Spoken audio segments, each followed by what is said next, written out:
A'udzubillahi minasyaitonirrajim. Bismillahirrahmanirrahim. Assalamualaikum warahmatullahi wabarakatuh. Raditu billahi robba wa bil islami dina wa bi Muhammadin nabiyya wa rasula. Rabbi zidni ilma warzuqni fahma. Amin ya rabbal alamin. Rabbi israh li sadri wa yassir li amri wahlul 'uqdatam min lisani yafqahu qauli. Terima kasih kepada moderator, juga kepada admin di MMCI, juga kepada timer. Kali ini topik yang kita bawa adalah penghuni surga. Di dalam hadis, saya screen aja, waktu dimatikan ya. Saya screen karena harus ada data. Ini karena akan berkaitan dengan bagaimana nanti di dalam keislaman. Di dalam hadis riwayat Ahmad ya dan Turmuzi nomor 2345. Kalau di Ahmad 7983, dia ada di Ibnu Abu Sabah juga, mengatakan penduduk surga akan masuk surga dalam keadaan muda ya. Berusia sekitar 30 sampai 33 tahun atau 33 tahun. Kenapa mereka berusia 33 tahun? Karena di usia 33 tahun itu secara psikologis merupakan usia yang matang, usia yang benar-benar usia golden age ya, kalau menurut kita ya, di usia 30 dan 33 tahun. Hadis penghuni surga kami penuaan. Kenapa? Karena di dalam penghuni surga itu, di dalam kelak di akhirat itu tidak terbatas lagi dimensi ruang dan waktu. Ya, dalam kajian sains dikatakan bahwa yang memberikan sebuah perjalanan usia kita adalah dimensi ruang dan waktu. Ketika ruang lingkup kita ada dimensi ruang dan waktu, tentu akan ada perjalanan waktu. Tapi di dalam akhirat tidak ada perjalanan waktu, sehingga usianya terus akan stabil, tidak akan berubah, stagnan di situ ya. Nah, di dalam Islam, surga itu adalah sebuah tempat yang bagaimana keindahannya tidak terbayangkan. Ini juga ada di dalam hadis riwayat Turmuzi ya, bahwa banyak surga itu yang kenikmatan-kenikmatannya disembunyikan untuk umat-umatnya yang telah menghuninya. Jadi kenikmatannya tidak terbayangkan, sangat tidak terbayangkan. Tetapi ada juga hadis-hadis yang menerangkan kisi-kisi di surga itu nanti seperti apa ya. Nah, di dalam keislaman jelas bahwa masuk surga adalah karena keimanan, ketakwaan, dan karena rahmat dari Allah Subhanahu wa Ta'ala. Mungkin itu saja. Silakan Bro Kingpin untuk melanjutkan. Saya nyimak aja. Ya, jangan aja. Nah, kalau kita kaitkan hal ini dengan surga yang tanpa dimensi ruang dan waktu, makanya kekekalan. Isinya adalah kekekalan belaka. Bagi penduduk surga, kenikmatan yang terbesar adalah seperti di dalam Al-Quran, ayat Al-Quran, bahwa maukah mereka berseri-seri ketika bertemu Tuhannya. Kebahagiaan tertinggi, bisa melihat Allah Subhanahu wa Ta'ala. Dan ini adalah bagi penghuni-penghuni surga, penghuni-penghuni yang mendapat rahmat dari Allah untuk melihat Allah Subhanahu wa Ta'ala. Di dalam Quran surat Az-Zukhruf ayat 71 diterangkan, di dalam surga itu terdapat segala apa yang diingini. Ya, segala apa yang diingini oleh hati. Jadi hati kita nih ya, hati kita baru, aku pengen nih umpama makan buah mangga yang paling nikmat, maka tiba-tiba buah mangga itu sudah ada di depan kita. Kenapa? Karena segala keinginan kita akan dituruti oleh Allah Subhanahu wa Ta'ala ya.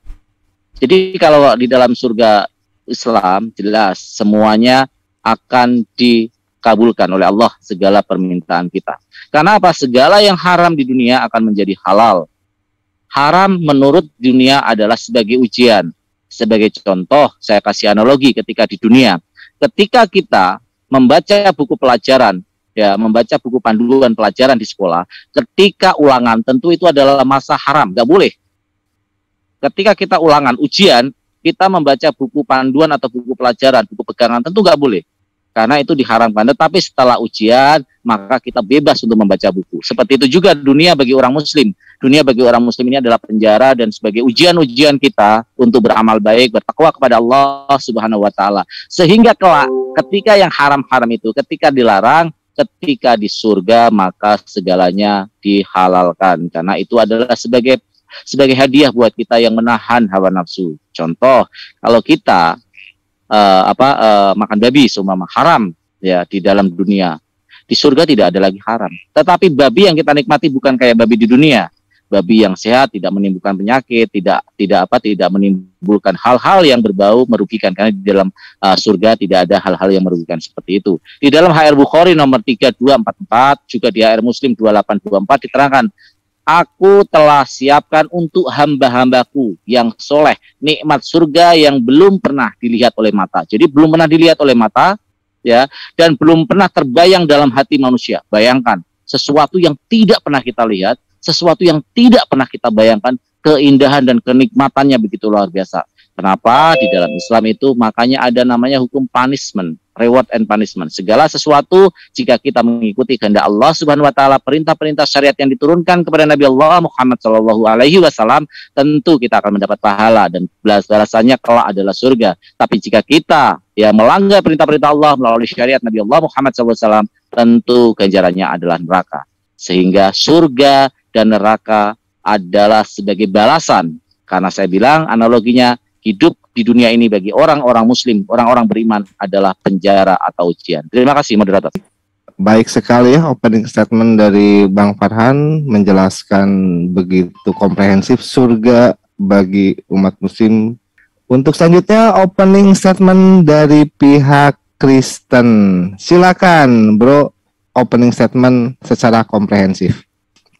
Oke, terima kasih. Selamat malam, salam teman-teman semua, teman muslim maupun Kristen ya yang menyimak. Malam hari ini kami akan menjelaskan tentang tema sesuai judul. Nah tadi saya mengapresiasi penjelasan dari Bro Farhan di awal. Saya melanjutkannya bahwa menurut pendapat teman-teman muslim, usia di mana orang masuk ke dalam jannah atau surga itu adalah 33. Dan disebutkan juga tadi itu sesuai dengan usia Nabi Isa kalau tidak salah ya. Sebelumnya juga topik yang kita ajukan adalah itu. Nah, menariknya tadi Bro Farhan bilang bahwa usia tersebut adalah usia produktif dan lagi senang-senangnya tadi. Maaf Bro Kapas, timer di stop dulu. Ya. Untuk opening statement lebih bijak mungkin jangan dulu menyeberang ya. Jadi paparkan opening statement secara narasi yang menggambarkan penghuni surga dari sisi keyakinan Bro. Benar. Pas gitu. Ini penghuni surga Kristen cuma sebentar aja sih, nggak nyampe semenit udah selesai. Makanya ini aku mau mengarahkan ke situ. Nah, kalau di kami nanti dulu Bro Pas. Bang Farhan dan Bang Kimpin tidak keberatan ini pihak Kristen menyeberang ke pihak muslim di opening statement. Harusnya tuh jelaskan itu yang masuk bagaimana gitu. Nggak apa-apa lah, bagi saya sih ya. Dijelaskan atau tidak itu ya asumtif. Iyalah, kita kan nggak masuk surga katanya. Masa takut masuk surga. Moderator di sini bersifat kondisional ya, jadi bisa tegas dan bisa fleksibel. Begitu ada kesepakatan, silakan Bro Kaya Pas lanjutkan opening statement. Terima kasih Prof Asumsi. Nah, di dalam penjelasan beliau tadi bahwa usianya adalah 33 sesuai dengan Nabi Isa, bahwa itu adalah usia yang produktif.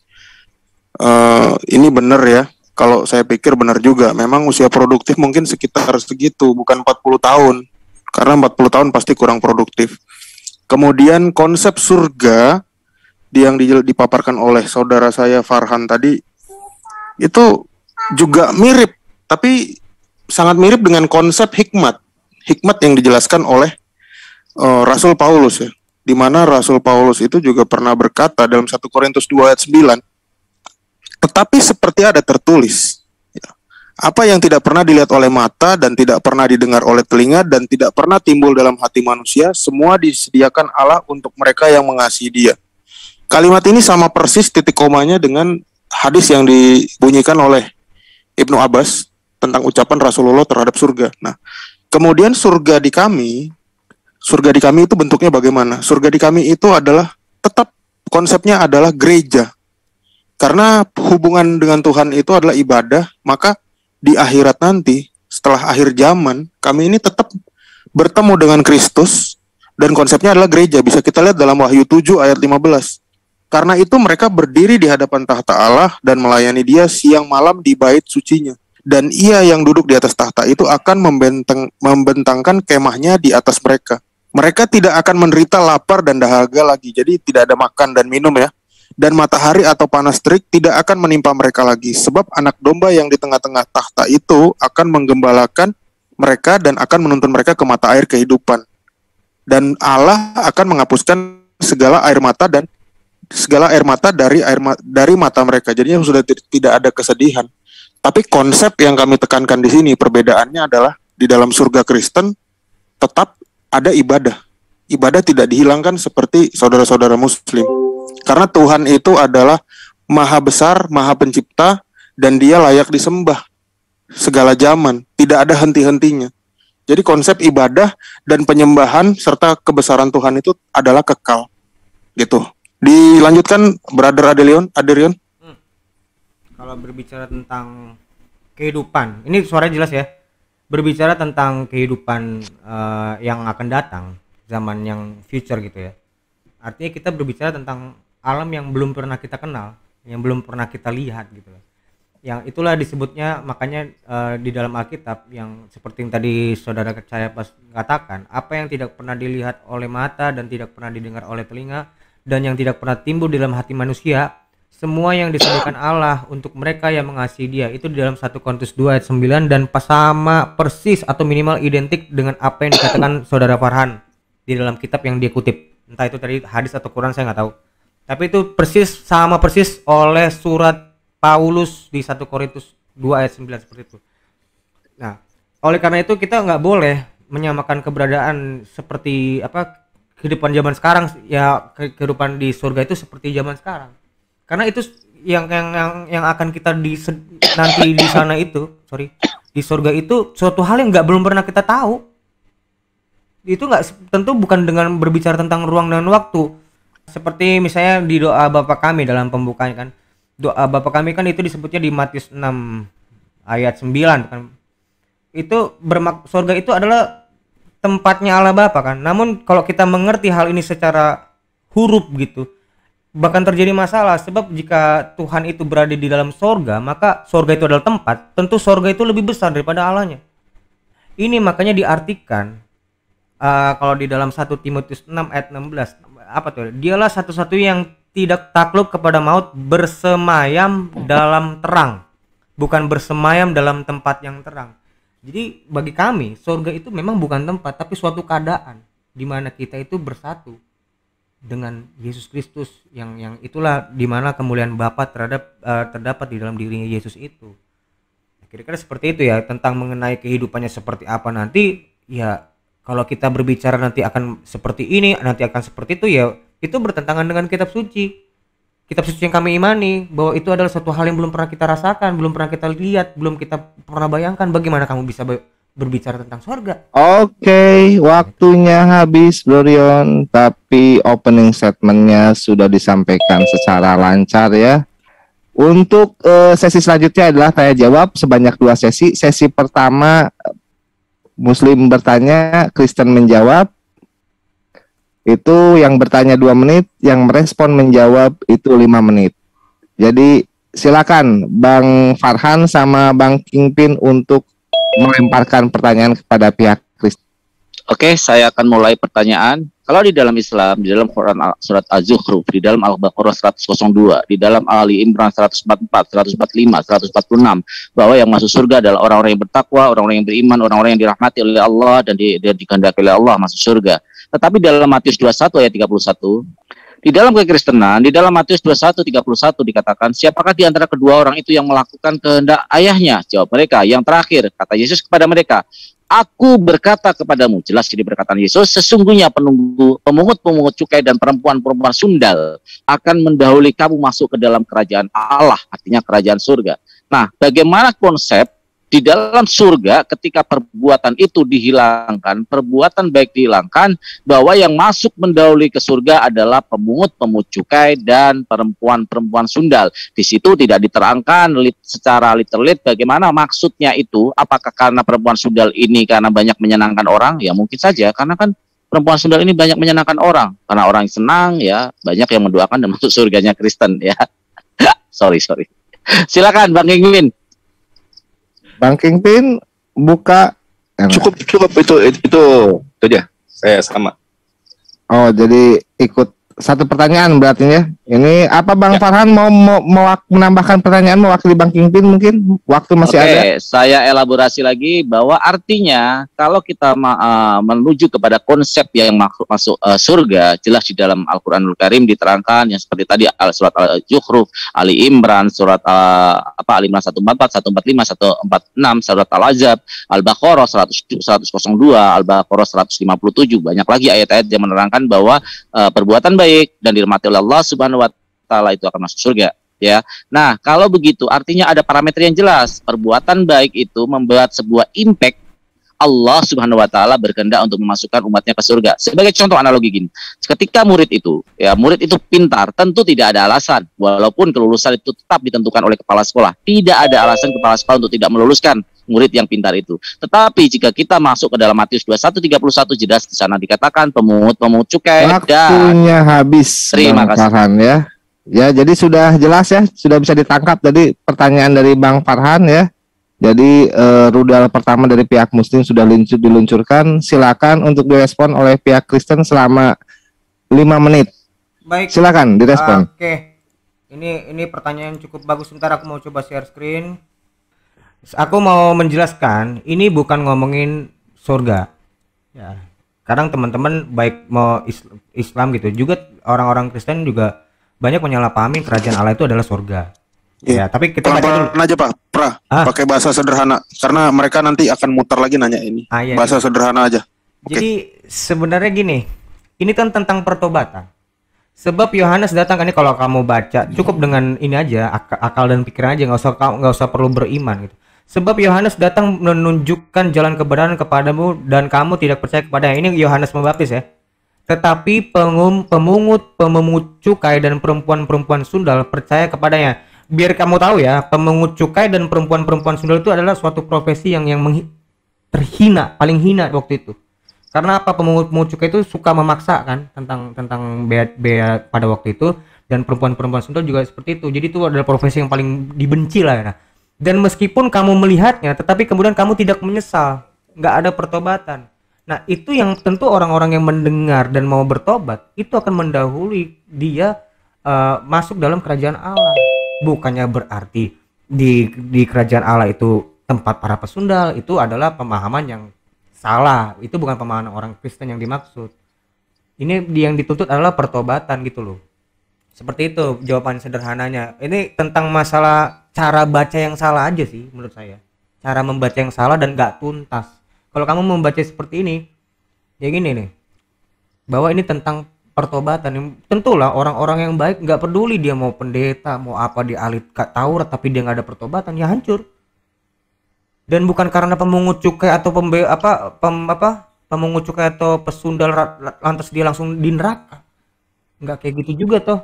Tapi kalau ada pertobatan, dia mau percaya sama Yesus, dia akan mendahului orang-orang Farisi ini, orang-orang yang Farisi yang telah dikabarkan oleh Yohanes Pembaptis. Tapi mereka menolaknya. Ya tentu ya orang-orang yang percaya. Matius itu seorang pemungut cukai loh. Matius itu pemungut cukai loh. Dan dia bertobat. Ini contoh nyata. Kira-kira seperti itu sih, sesimpel itu. Aku mau menjelaskan tentang kerajaan Allah ya. Ini kerajaan Allah itu sebuah keadaan di mana Allah yang kuasa iblis itu dilepas dari dalam diri ini. Bukan kerajaan Allah itu bukan ngomongin tempat, Pak. Ini belum ngomongin tentang surga atau neraka sih sebenarnya. Tapi tentang kerajaan Allah itu ada di Lukas 17 ayat 20 dan 21 ya. Nih aku jelaskan dulu mumpung lagi Lukas 20 ayat 21 ya. 20 ayat 21. Kerajaan Allah itu bukan ngomongin tempat. Ahli-ahli Taurat, imam mereka menyuruh 17 ya, Lukas 17 sorry. Maaf, 17 ayat 20. Nah nih. Atas pertanyaan orang Farisi, apabila kerajaan Allah akan datang? Yesus menjawab, kerajaan Allah datang tanpa tanda-tanda lahiriah. Juga orang tidak dapat mengatakan, lihat ia di sini atau ia di sana. Sebab sesungguhnya kerajaan Allah ada di antara kamu. Nah, itu kerajaan Allah nggak ngomongin tentang fisik, nggak ngomongin tentang tempat. Matius 12 ayat 28. Matius 12 ayat 28.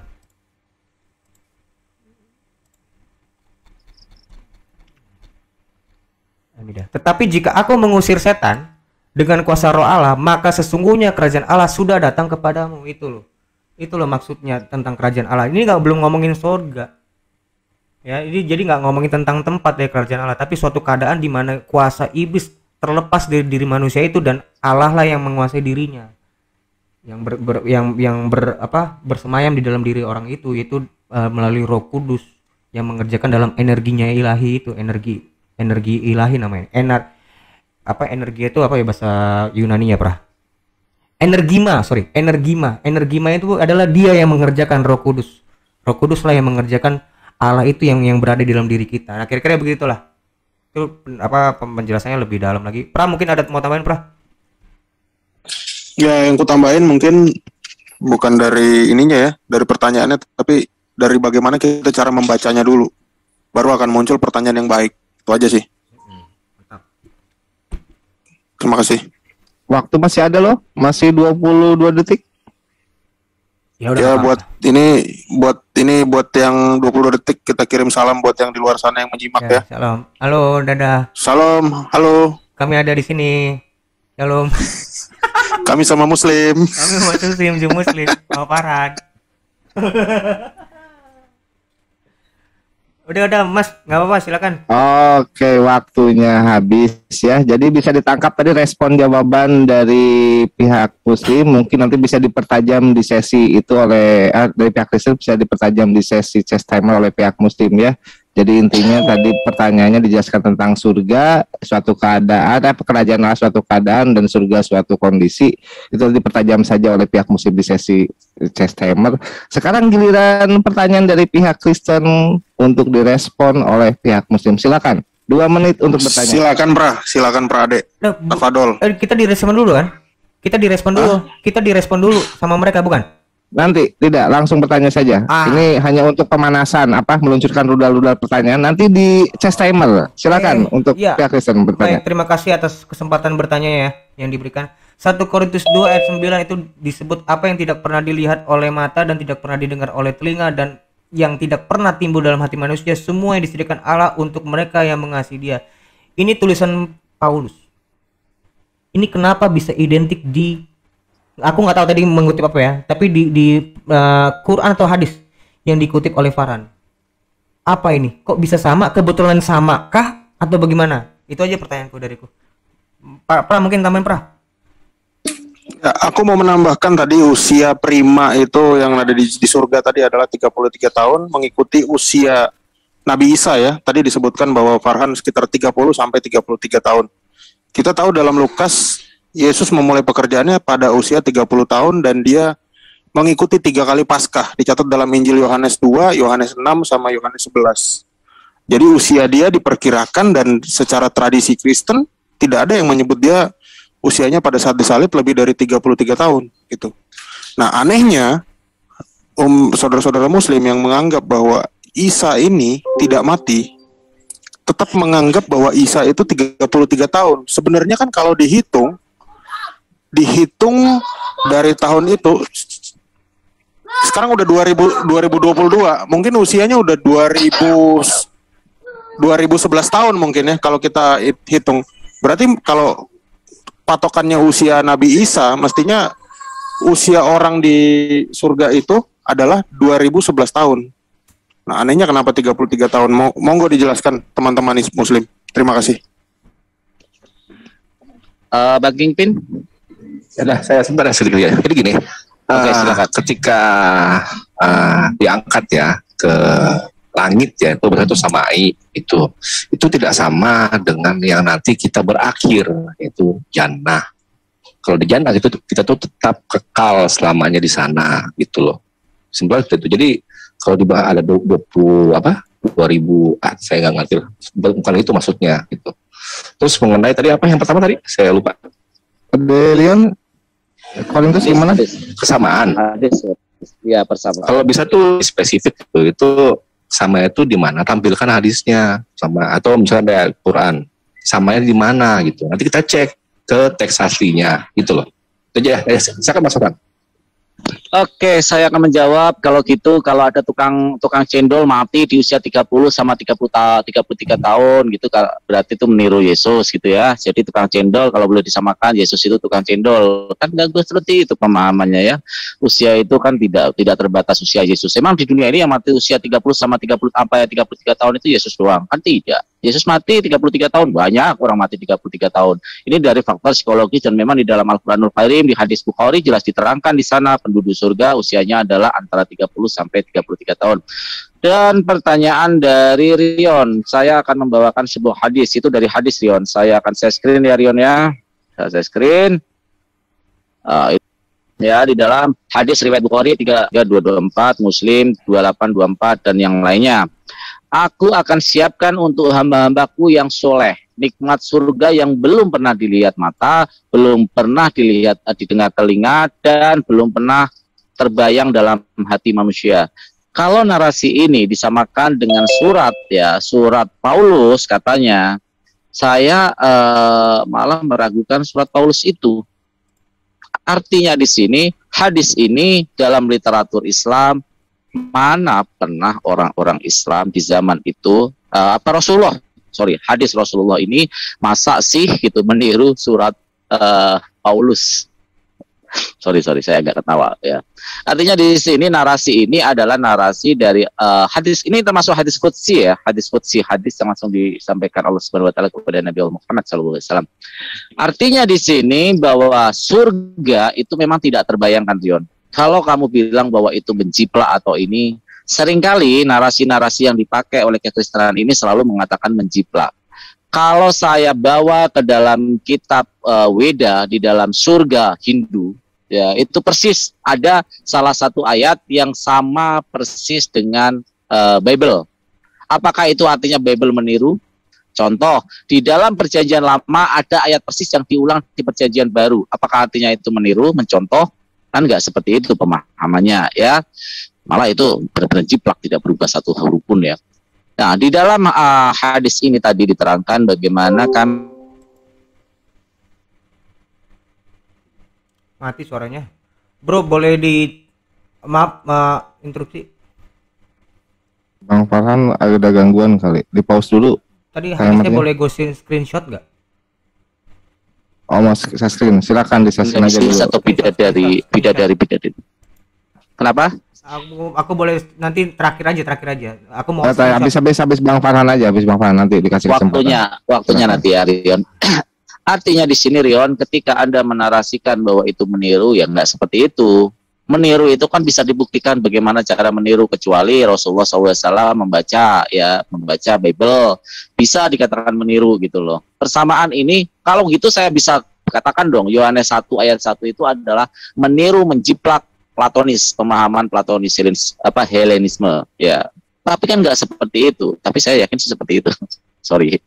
Artinya di sini Al-Qur'anul Karim dan hadis itu berdiri sendiri, tidak ada yang meniru-niru. Karena apa? Kaitannya ini dengan apa yang ada di hadis itu selalu menerangkan hal-hal yang ada di dalam Al-Qur'an. Tidak ada hadis itu menerangkan hal-hal yang ada di dalam Bible, ya. Terus masalah kayak apa? Sekali lagi saya tekankan. Manusia meninggal tidak hanya Yesus yang seusia 33 tahun. Kalau Anda menggunakan parameter itu, berarti saya bisa menggunakan ketika ada tukang cendol yang mati usia 33 tahun, ya Yesus sama aja kayak tukang cendol. Kan nggak seperti itu pemahamannya ya. Sorry, saya agak sarkasme. Itu saja mungkin jawaban saya ya. Terima kasih. Masih ada waktu Bang Kingpin, mungkin mau silakan Bang Kingpin dipertajam lagi. Iya, jadi apa namanya, kalau masalah itu ada kesamaan itu sebenarnya gini, konsep semua yang baik Islam maupun Kristen itu punya kriteria masing-masing gitu. Nah, lebih baik itu kita ujikan apakah benar ini jiplak gitu. Kalaupun jiplak itu apanya yang jiplak, apakah sama persis kata-katanya gitu atau gimana? Nah, itu dulu. Ya, terima kasih. Sudah? Waktunya masih ada 10 detik? Sudah. Oh, sudah. Oh ya, waktunya di pause. Saya memberi izin adegan untuk share screen terkait hadis yang diminta oleh Bang Kingpin tadi. Untuk silakan. Screenshot. Sorry, aku mau screenshot, dia yang share screen, aku screenshot share screen-nya. Oh, mau screenshot. Aku nggak tahu tadi. Ini ya. Nah, itu ya. Tar. Oke, got it. Nah, Farhat, Farhat selalu pakai data dan dalil, nggak pernah asumtif. Sudah ya. Oke. Jadi sesi tanya jawab 2 sesi sudah disampaikan oleh 2 narasumber. Puas tidak puas silakan dipertajam di sesi chess timer ya. Silakan tetap diingat tadi pertanyaan-pertanyaan sudah diluncurkan atau nanti pun mau ditambah lagi di sesi chess timer dengan pertanyaan-pertanyaan yang lebih tajam lagi itu silakan. Kita lanjutkan chess timer dimulai dari pihak Kristen ya. Setelah tadi pihak Muslim bisa tanya jawab memulai dari yang pertama. Sekarang chess timer kita mulai dari pihak Kristen. Waktunya silakan dimulai ketika pihak Kristen berbicara. Waktu pihak Kristen dimulai. Silakan pihak Kristen untuk mempertajam. Iya Pra, silakan Pra. Ya pertanyaan ini boleh bertanya ya? Boleh silakan. Tadi saya langsung menggarisbawahi Weda katanya ada kutipan kitab jiplak dari Weda. Ya, saya udah yakin pasti datanya dia nggak bisa nunjukin. Ya. Terus yang kedua, tadi diskusi sebelum kita berkumpul pada hari ini melakukan dialog terarah seperti sekarang. Awalnya tadi Bro Kingpin menunjukkan hadis, di mana hadis tersebut membunyikan bahwa usia Nabi Isa itu adalah 33 tahun. Itulah yang menjadi dasar manusia ada di surga, manusia muslim ada di surga, sebaya, seusia. Dan itu adalah tertulis dalam surat Waqiah ayat 37. Nah anehnya Tristan tadi bilang 33 itu jiplak tukang cendol. Nah saya mau tanya nih, kira-kira kalian nanti di surga jualan cendol? Bang Pas Tristan tidak ikut ngomong. Sorry Tristan. Farhan, sorry maaf ya Farhan. Farhan yang satu tim dengan Kingpin malah bermanuver dari dalil si Bro Kingpin sebelum diskusi ini dimulai. Nah pertanyaan saya, yang jual cendol itu Nabi Isanya kalian, bukan Yesus ya? Atau kalian nanti di surga jualan cendol? Nah itu silakan dijawab pakai dalil. Lanjut Pra. Oke, aku mau ini ya, share screen. Ini tadi yang aku share screen. Ini ya, ini perbandingannya ya. Ini teman-teman bisa dilihat ya, yang netizen yang lihat apa yang tidak pernah dilihat oleh mata dan tidak pernah didengar oleh telinga dan yang tidak timbul dalam hati. Jadi ada mata, telinga dan hati. Semua yang disediakan Allah untuk mereka yang mengasihi Dia. Nah, kita lihat perbandingannya ya. Saya tadi nggak bilang sama persis, cuman kenapa ada keidentikan. Nah, kita lihat ini tadi surat Paulus ke jemaat Korintus. Nah, ini juga kita lihat kok sama gitu loh. Belum pernah dilihat mata, belum dilihat di telinga, didengar di telinga, dan belum terbayang dalam hati. Susunannya sama, cuman tentang itu yang disediakan itu ada di bawah. Kalau tadi si surat Paulus sama juga nih, lihat deh. Kita bisa baca nih. Kenapa ada identik gitu. Tapi terkait dengan Yohanes 1 ayat 1, nggak ada bro. Platonis itu pada mulanya ada firman bersama, nggak ada. Gue udah ngecek tulisan itu nggak ada yang seperti itu. Itu cuman karangan Muslim. Dan firman itu dari Allah, itu karangan Muslim. Nggak ada Plato menulis seperti itu. Karena bahkan orang-orang Helenis Pak mengatakan logos itu adalah malaikat. Nah justru Yohanes ini menentang pemahaman dari orang-orang filsuf Yunani dan orang-orang Yahudi Helenistik yang sebenarnya tidak seluruhnya benar, tidak semuanya juga salah. Yahudi Helenistik itu, jadi Yahudi Helenistik, biar kamu tahu nih, apa itu Yahudi Helenistik? Yahudi Helenistik itu adalah seorang dari orang golongan Yahudi, rabi-rabi. Pilo itu ya rabi loh. Pilo itu rabi. Dia itu mau menjelaskan Taurat dengan cara Yunani. Nah ini yang justru dihajar sama Yohanes. Lu firman itu ya Allah itu sendiri. Ini merujuk perjanjian lama semua. Karena filsuf Yunani itu, filsuf Yunani ya, itu gue lupa namanya, filsuf Yunani pertama yang memaknai kata logos ya, itu meminjam Alkitab untuk dipahamin dengan caranya si filsuf ini. Nah Yahudi Helenistik inilah mau menjawab itu dengan bahasa Yunani. Yohanes ini justru menentang lagi, meluruskan kembali, loh firman itu ya Allah sendiri bro. Itu bukan malaikat, itu bukan ciptaan. Itu makanya sekarang biar kamu tahu, Yahudi yang tanpa bait suci dan muter-muterin ayam di atas kepalanya itu mengatakan bahwa logos itu Dafar itu Metatron, kembarannya Allah. Makanya mereka menyebut Metatron itu nggak boleh sembarangan, mereka harus dengan inisialnya. Tanya Billy, tanya orang-orang Yahudi yang kalian sering rangkul itu. Tanya, kamu coba sebutin Metatron. Nggak mau dia, nggak boleh sembarangan menyebut Metatron. Nah, ini yang mau dihajar Yahudi. Biar kamu tahu. Jadi kalau ngomong, kalau itu pelajarin bro, dari akarnya lo pelajarin. Jangan belajar dari orang-orang polemikus Muslim. Jangan, salah. Gue udah baca bukunya Pilo, gue udah baca. Itu tebel bro, warna hijau itu. Itu di tempat Romo itu, gue baca. Tebel, nggak ada tuh. Pada mulanya adalah firman bersama-sama Allah, firman dari Allah, nol, nggak ada. Itu karangan orang Islam, nggak ada. Ya silakan. Oke, waktunya di stop untuk pihak sebelum direspon ya, pihak muslim yang merespon. Jika ada yang dianggap misalnya melebar dari tema, boleh tidak direspon, boleh juga direspon, soalnya itu pilihan ya. Jadi saya ingatkan tetap fokus pada tema ya, bukan masalah untuk ini sama atau tidak sama. Tema kita adalah karakteristik para penghuni surga dalam perspektif Islam dan perspektif Kristen. Silakan pihak muslim untuk meresponnya. Oke, saya respon dulu. Ketika Pilo, saya bukan hanya kamu, Rion, yang membaca, tapi saya juga membaca karangan Pilo. Di sana jelas dikatakan logos, ya, yang diidentikan dengan apa, firman. Saya bilang bahwa ini adalah menginspirasi Yohanes 1 ayat 1. Bahkan saya bisa membacakan bahasa Inggrisnya, ya, saya bacakan ya, Rion ya. Saya nggak share screen karena ini di catatan, ya. Saya akan bacakan Inggrisnya, Rion, ya. Book of the Platonist. Aduh, kok kecil banget ya. Sebentar, Rion. Berarti ini dari kata pertamanya udah komentar. Book of the Platonist. Bukan, ini pengantar. Nanti ini dari tokoh Yahudi. Silakan. Book of the Platonist that had been translated dari menerjemahkan out of Greek into Latin. In and I read, not in that. Ya, artinya di sini adalah menginspirasi in these words. Pengucapannya, but much the same, banyak kesamaan. Itu kan komentar orang. Jangan direspon, Rion. Nanti bagian Anda ada waktunya. Itu bukan Plato sendiri ngomong. Itu komentar. Nanti dulu, Rion. Nanti dulu. Waktu Anda nanti. Maaf, gue pikir ini tes itu tuh bisa bolak-balik. Oh ya, maaf. Oke, lanjut. Tidak, tetap tertib. Walaupun tes timer, tapi nanti tunggu tanda dari pihak yang sedang punya waktu sekarang. Lanjut. Silakan. Ya, ini ada. Ya, saya lanjutkan ya, langsung masuk ke dalam Yohanes ya. Sebentar, langsung John 1. Sebentar, aduh. Santai Rion, santai. Jadi di sini artinya Rion itu menginspirasi banyak persamaan. Gitu loh Rion. Pahami itu. Ya, pahami itu. Nah, kalau kita kaitkan seperti itu Rion, artinya apa yang ada di dalam kekristenan, Platoni Pilo ya menggambarkan. Pilo ini orang Yahudi ya. Kita sepakat ya, Rion ya? Iya, rabi. Nah, oke, seorang rabi. Oke, sepakat.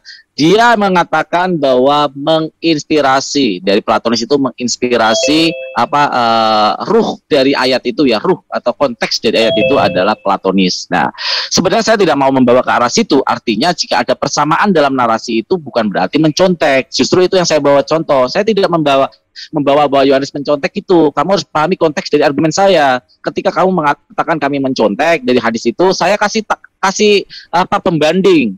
Mirroring kalau dalam bahasa Jawa itu memirroring. Jawa atau Inggris sih ya. Karena saya saking fasih Inggrisnya jadi gini, Rion. Bingung Inggris atau Jawa. Artinya Rion, kalau itu dikaitkan dengan hal mencontek atau tidak, kamu sudah terbantahkan dari apa yang di dalam Yohanes 1 ayat 1 dan Platonis yang dikatakan oleh Pilo, seorang Rabi Yahudi. Nah, saya akan kembali kepada pokok dari topik ini lagi. Di dalam kitab Anda dikatakan bahwa surga itu sebenarnya kan anti dimensi. Dia tidak terbatas dimensi ruang dan waktu. Tapi kenapa di dalam ayat Anda surga itu ada ukuran-ukurannya? Nanti saya akan bawakan ayatnya. Ada ukuran-ukurannya yang artinya ketika sebuah kitab suci menggunakan ukuran berarti ada narasi dimensi ruang dan waktu. Coba jelaskan, apakah nanti di dalam surga kekristenan itu ada ukuran-ukuran bahwa surganya itu seluas itu? Silakan. Bang Kingpin mau mempertanyakan? Bang Kingpin silakan. Tadi 2 Korintus berapa tadi? Surga 1 Korintus. Bentar. Oke. 1 Korintus 2 ayat 9. Oke, ya udah. Tadi udah ku share screen loh. Ya udah, kan saya lupa. Ini ya. 1 Korintus 2:9. Tetapi seperti yang tertulis, apa yang tidak pernah dilihat oleh mata, Kita compare ini ya, kan. I prepared to my righteous slaves as no eyes has ever seen. Oke, nggak apa-apa, sama lagi. Dan yang tidak pernah timbul dalam hati, nor an ear has ever heard, itu nggak ada tuh hatinya itu. Itu di bawah human heart can ever think of. Ya, betul. Lagi istilah. Ya, ini. Kalau gitu, semua disediakan mereka yang mengasihi dia. Dari mana itu? I have, kan dia cuma di pertama justru. I have. Ya, sebentar. Nah, I have prepare for my rightness, kan? Iya, sebentar. Jadi di sini katanya itu kan, ini katanya jiplak ya, gitu kan? Bukan jiplak, ya? identik. Oh, maaf.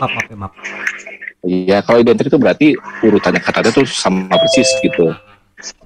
Ya udah. Tapi gini lah, tadi kan Mas Ferran tuh singgung-singgung tentang Wahyu 21 ya. Nah, jadi tadi kan Rion bilang itu surga itu bukan tempat. Tapi kalau kita cek di Wahyu 21 itu ada ukurannya loh, 12 itu Yerusalem baru. Stadia gitu. Yerusalem baru itu nggak aduh noise sekali.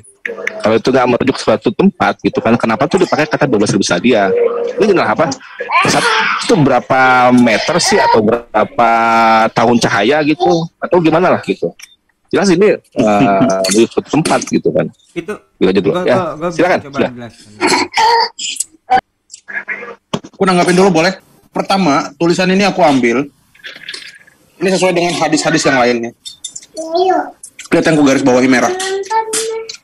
Kita ingat ya, tidak pernah dilihat mata pertama, atau tidak pernah didengar oleh telinga, kedua telinga, ketiga bahkan tidak pernah terlintas dalam hati. Ya. Mata, telinga, hati. Kemudian, kita lihat dalam 1 Korintus 2 ayat 9. Tulisannya adalah tidak pernah dilihat oleh mata, dan tidak pernah didengar oleh telinga, dan tidak pernah timbul di dalam hati. Kami tidak menuduh, tapi ini mirip seperti apa yang dibunyikan oleh Farhan. Kalau masalah tertuduh itu masalah pribadi. Terkait yang kedua, Farhan tadi baca kitab, sorry ini aku tarik dulu share screen-nya, baca kitab tadi mengenai sundal tadi itu aja bingung, makanya aku nggak yakin ya, jika dia pernah membaca tulisan Philo. Mana lagi tulisan Philo itu seminim-minimnya diterjemahkan ke dalam bahasa Inggris. Kami tahulah, kami tidak perlu merendahkan, cuma kami tahu kapasitas Farhan. Yang kedua, Yohanes 1 ayat 1 itu beda dengan tulisannya Philo. Philo itu bercerita tentang hal lain, tapi Yohanes 1 ayat 1 itu bercerita tentang Hologos. Kemudian ini dibenarkan oleh Justinus Martyr saat dia berdialog dengan Trypho, karena Justinus Martyr juga adalah seorang terdidik dalam lingkungan filosof. Nah, perlu kita ketahui ya, kekristenan itu tidak menerima filsafat di dalam keimanannya. Karena kekristenan lahir di luar filsafat. Nah, saya tanya sama saudara saya Adrion, apa nama pendekatan Kristen yang digunakan oleh Kristen? Nepsis. Kalian bisa cek, pendekatan kekristenan itu adalah pendekatan nepsis. November, Echo, Papa, Sierra, India, Sierra. Nepsis. Nah, nepsis itu adalah pengalaman atau pengamatan langsung manusia yang bergaul dengan Allah. Rasul-rasul itu bergaul dengan Allah selama 3,5 tahun. Itulah yang mereka tulis, dan mereka tidak mengenal filsafat. Mereka itu nelayan, mereka itu orang-orang awam. Mereka tidak belajar demikian, dan mereka hanya hidup di lingkungan bait Allah. Nah, itulah perbedaan Kristen ya. Kristen tidak menerima filsafat atau ajaran filsafat digabungkan ke dalam keimanan Kristen. Lanjutkan, Bro. Sambil makan.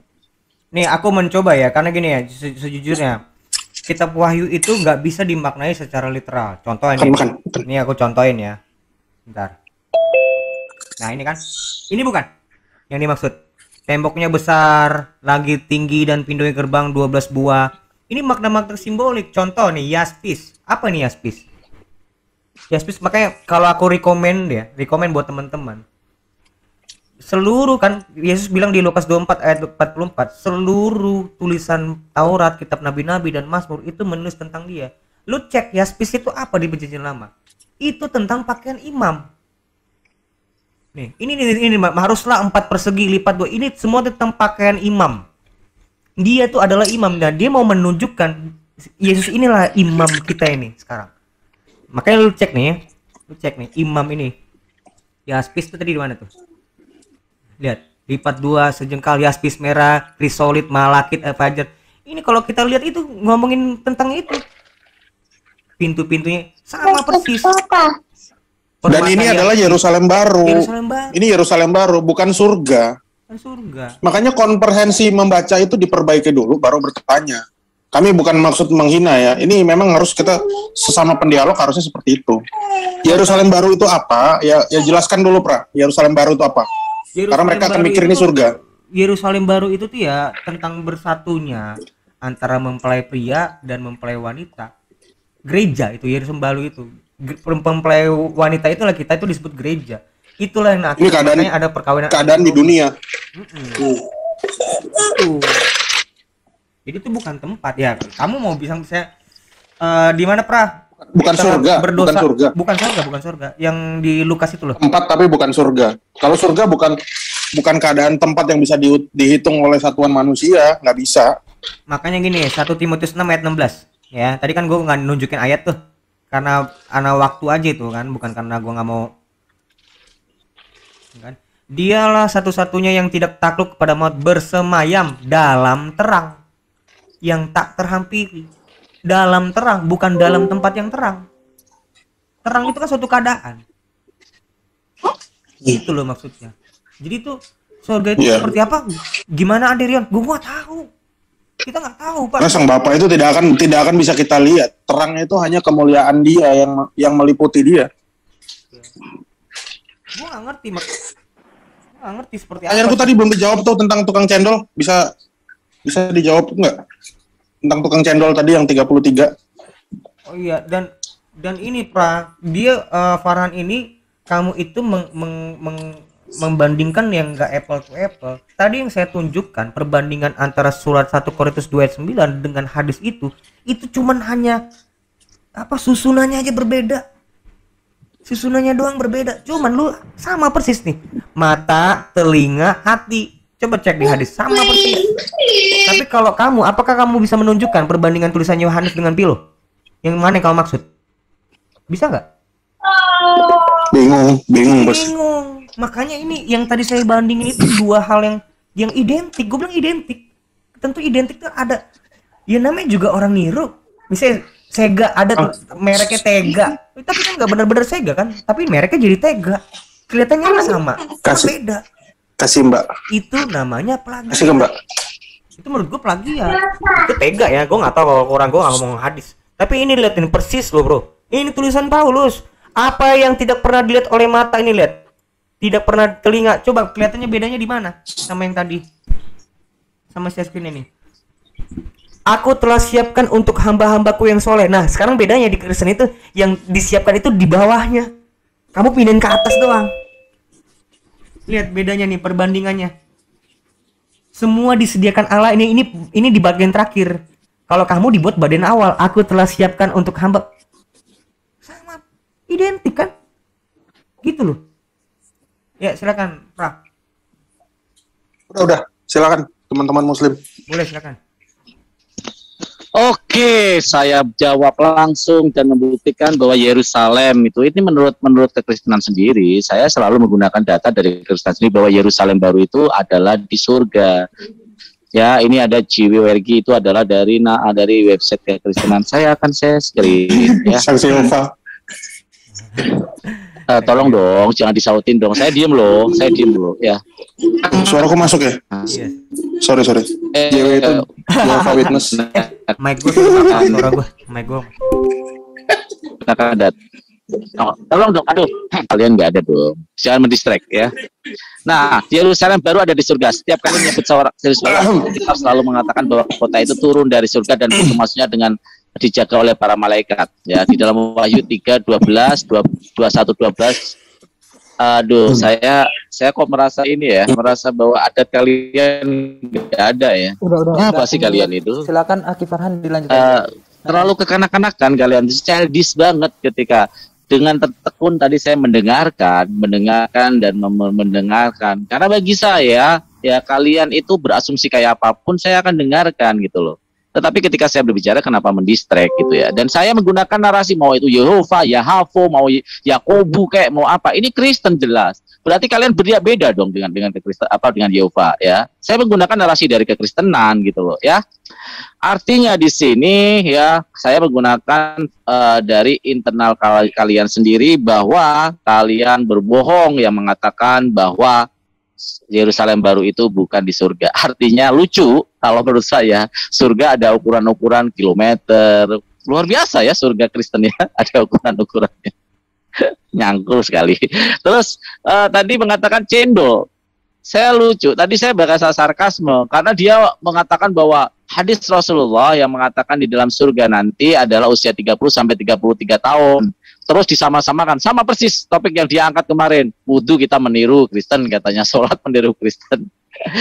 Tahu nggak arti meniru itu? Arti meniru adalah segala sesuatu yang dilakukan dan menjadi hukum mutlak dari orang tersebut dan kita menjalankan juga, itu artinya meniru. Kalian sholat kapan? Kalian wudhu kapan? Ya Allah, naudzubillah semua naudzubillah ini orang-orang ya. Terus kalau kita kaitkan dengan apa yang dikatakan Rion bahwa kita menjiplak, saya akan memberikan sebuah narasi tentang apa yang dikatakan Pilo ya, tentang dikatakan Pilo. Saya bilang bahwa secara ruh dari ayat tersebut, kontekstual dari ayat tersebut itu sama persis dengan Platonis, himne Platonis. Ini udah menjadi rahasia umum, bahkan semuanya juga udah mengetahui ya. Kalau saya mengatakan ruh atau kontekstual artinya intisari dari ajaran Platonis itu ditiru di dalam Yohanes 1 ayat 1. Karena tidak ada ayat yang seperti ini di dalam Perjanjian Lama. Firman kok menerima firman, tapi itu bukan topik ya. Itu lucu-lucuan aja. Terus kalau kita kaitkan kalau meniru, nanti saya akan kasih bukti ayat yang di Perjanjian Lama sama persis di dalam Perjanjian Baru. Apakah itu artinya meniru? Kan tidak. Ya kan tidak. Saya justru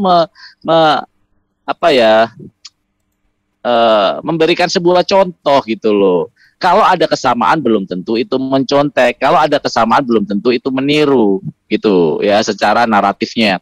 Terus kalau saya dikatakan kapasitas Farhan tentu belum nggak membaca Pilo gitu kan.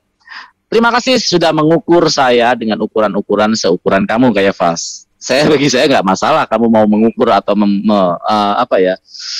meraba-raba intelektualitas saya, tetapi kita bisa lihat dari etika kita berdiskusi, dari diksi-diksi yang saya gunakan, argumen-argumen yang saya gunakan, orang akan melihat lebih edukatif mana, lebih elegan mana, dan lebih intelektualitas mana ya.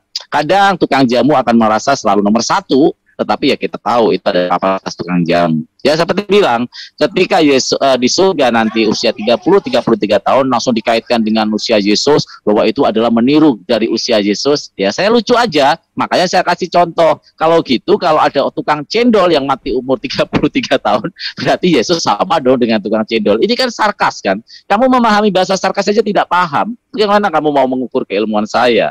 Bagaimana? Katanya tadi saya dengan jelas bilang bahwa si Kayafas dengan jelas bilang bahwa kekristenan tidak menerima filsafat di dalam keimanannya. Anda salah dalam menyusun kitab-kitab Anda, Pak, dalam mengkanonkan itu dikaitkan dengan ilmu filsafat, yaitu hermeneutika dan semiotika. Ketik di Google pemahaman kanonisasi dengan menggunakan menggunakan konsep hermeneutika dan semiotika. Saya yakin kamu hermeneutika dan semiotika aja nggak paham, bagaimana mengukur ilmu saya ya. Di situ kenapa Kekristenan bapak-bapak gereja dulu menggunakan hermeneutika dan semiotika? Karena tidak dengan jelas dituliskan ini penulisan ini yang nulis siapa. Makanya digunakan konsep hermeneutika dan semiotika. Contoh, di dalam kitab Yohanes tidak ada secara clear itu bahwa tulisan Yohanes. Nah, makanya digunakan narasi untuk pengumpulan yang disebut kitab Yohanes itu secara hermeneutika, yaitu memahami, menginterpretasi secara kontekstual dari ayat tersebut dan memahami secara semiotika, yaitu apa? Ada tanda-tanda kesamaan bahwa itu tulisan Yohanes, maka dibuat kitab Yohanes. Sangat ironis kalau saya dikatakan tidak intelektualitas. Silakan Bang Kimin, saya lucu aja ya. Oke, nanti bisa ambil waktu lah untuk bahas itu Pak Arto. Tapi gini ya, kita kan lagi bahas tentang surga gitu kan. Jadi nanti yang dibilang itu masuk surga itu seperti apa sih? Gitu kan. Tadi kan Mas Falco sempat singgung tentang pesundal, pemuncukai. Itu tadi yang dijawab sama Rio itu nggak nyambung. Bukan itu yang kan itu kenapa gitu? Itu apa namanya tadi? Tobat lah gitu. Bukan tobat, yang tanya itu yang masuk yang mendahului gitu. Itu kenapa? Itu nggak dijawab satu. Terus apa lagi ya tadi soal ini ya, soal umur gitu kan. Sebenarnya itu ya kondisi ya terbaik lah dari kita kan, istilahnya kita tuh sudah kuat, sudah prima lah saat itu. Nah terus ya oke sih kita, tapi ya daripada nggak ada ini lagi kan, kayaknya tuh kan cuma singkat ya. Ini tentang kenapa itu ada kayak semacam apa ya, hujah lah gitu kalau Yohanes 1:1 itu menjiplak dari Philo. Ini kita lihat sendiri itu apa sih pandangan Philo tentang logos ini ya. Oke, nah menurut Philo itu jadi logos itu adalah Theos Theos. Apa itu? Theos berarti itu semacam intermediary atau apa ya, perantara lah gitu pada manusia gitu. Nah dari artikel ini tuh itu nggak ada itu perantara, dalam artikel ini ya itu nggak, di perjanjian lama tuh nggak ada tuh perantara antara Tuhan ke manusia. Itu Tuhan itu dia tuh apakah menjadi daging kah atau apa, itu nggak ada gitu. Jadi roh dari Yohanes 1 itu tentang logos itu bisa jadi itu berawal dari sini. Philo itu kan dia tuh dari 3, kalau nggak salah ya saya lupa tuh, antara 50 atau sebelum Masehi sampai ke 30 Masehi. Jadi wajar saja gitu kan, Yohanes itu kan ditulis sekitar zaman itu, pada P52 ya. Ini artinya gitu. Nah, konsep-konsep tentang bahwa ada gitu kan sesuatu yang ilahi, kemudian tuh dia itu menjadi sesuatu yang bisa dilihat, didengar. Itu konsep-konsep dari filsafat gitu. Jadi menurut si Philo di sini ya, saya coba di sini. Oke, discussion John use Hellenistic concepts gitu. Dan di sini dibilang noted in the Judeo-Hellenistic setting, the prologue of the Gospel of John, there is an extraordinary philosophical affinity between the Stoic concept of the creative logos as the chief rational principle responsible for the creation. Jadi ada itu sebenarnya itu. Kalau bicara tentang niat, ruhnya gitu, bukan Roh Kudus ya. Tapi nanti ini kalau masih ada waktu nanti kita closing itu sebenarnya. Jadi gimana sih konsep tentang jannah dalam Islam dan tentang paradiso dari Kekristenan gitu. Kalau ada samanya ya sama, perbedaan itu gimana, dan harus itu kita itu bisa nanti tuh diharapkan ya gitu kan lebih bijak gitu, mau ikutin yang mana. Kalau habis waktunya tuh 6 menit. Oke. Jadi nanti tuh diangkat itu karena gini, kita kan posisi netral nih kan, tidak termasuk dalam Islam atau Kristen gitu kan. Ketika kita melihat dari kedua sumber ini, mana sih yang lebih sesuatu menjanjikan gitu. Kalau saya ya, misalkan saya kalau baca dari literatur Kekristenan sendiri itu seolah-olah gini ya. Jadi kita tuh kehilangan apa segalanya gitu. Kita tuh nggak bisa merasakan kenikmatan, nggak bisa mendapat apa-apa. Jadi seolah-olah tuh sia-sia gitu kita itu menjalankan syariat dari Tuhan gitu di dunia ini gitu. Apa bedanya gitu? Toh kalaupun nanti di sana itu kita nggak bisa merasakan apa-apa, itu kan ya mendingan kita puas-puasin gitu di dunia ini, mabuk, judi, apalagi main cewek lah gitu. Ngapain gitu? Tapi kalau dalam Islam jelas gitu. Nanti kita akan mendapat apapun yang kita mau, misalnya kita tuh kekal, kita tuh nggak akan merasakan efek dari efek negatif dari misalkan makanan dan sebagainya. Itu banyak kalau ada, nanti bisa sampaikan gitu ya. Nanti harapan saya ya gitu kan, para penyimak ini atau netizen sana itu bisa bijak untuk memilih. Silakan di pause waktunya Muslim, silakan direspon oleh pihak Kristen. Oke, udah sampai mana tadi? Udah sesi Kristen ya? Iya, silakan. Ya, jadi tadi memang si Farhan juga nggak bisa nunjukin juga mana kalimatnya, karena saya yakin benar dia belum baca. Dia belum baca. Hanya tulisan postingan polemikus yang bisa diambil kan biasanya begitu. Makanya ayat tadi tentang pesundal, tentang pemungut cukai itu diartikan lain sama dia. Padahal itu jelas di dalam tulisan itu, kalau kita baca itu sama seperti membaca satu artikel. Kita membaca itu ada pembukaannya, ada isinya, ada penutupnya. Si Farhan langsung aja ngambil satu kata gitu kan. Demikian juga di dalam PB dan PL. PB itu biasanya mengutip PL untuk tujuan apa? Bahwa ada suatu hal yang digenapi gitu. Contohnya kutipan-kutipan PL yang dikutip sama PB itu, contohnya ya, ini dalam Septuaginta, contohnya itu dikopi sama Ibrani 10 ayat 5. Ya, Ibrani 10 ayat 5, di mana Tuhan memberikan tubuh bagi sang firman itu untuk menjadi korban persembahan yang sempurna. Tulisan itu dikutip sama Ibrani, kenapa? Karena hal itu udah digenapi oleh Yesus. Makanya dia kutip, dan orang Yahudi menjadi mengerti. Itulah sebabnya para rasul itu dulu menginjili, ini rasul Kristen ya, bukan rasul Islam. Menginjili nggak pakai kitab PB, mereka pakainya PL. Tentu di saat menginjili itu mereka menjelaskan apa makna dari PL itu. Dan surat-surat itu juga surat-surat yang mereka pakai, yang mereka tulis ke Roma, ke Korintus, ke Filipi, ke Efesus. Itu pasti ada kutipan-kutipan PL. Supaya apa? Supaya orang Yahudi itu mengerti ada sesuatu yang digenapi. Begitu. Nah, tentang usia ya. Pra, udah mau ngomong, Pra? Belum, Pra. Nanti, Pra. Tentang usia tadi, makanya tadi aku bilang usia manusia di surga itu tadi, aku boleh share screen ya, teman-teman. Ini karena ini MMCI, aku pakai data dari pesantren yang ada di Bone ya, Sulawesi Selatan. Di sini bisa usia manusia saat di janah nanti itu 33 tahun karena apa dasar? Karena mengikuti usia Nabi Isa. Nah, di sini tulisan. Aduh, sorry berisik.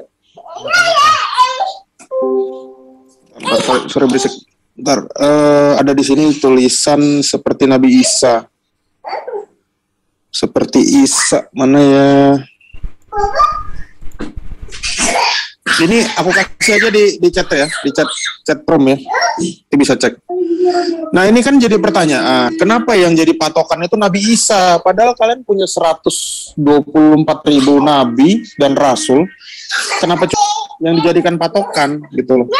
Dan usianya itu, kenapa usia Isa waktu di bumi? Kenapa kok nggak dihitung waktu di langit? Kan tadi nggak dijawab itu, malah larinya kemana-mana.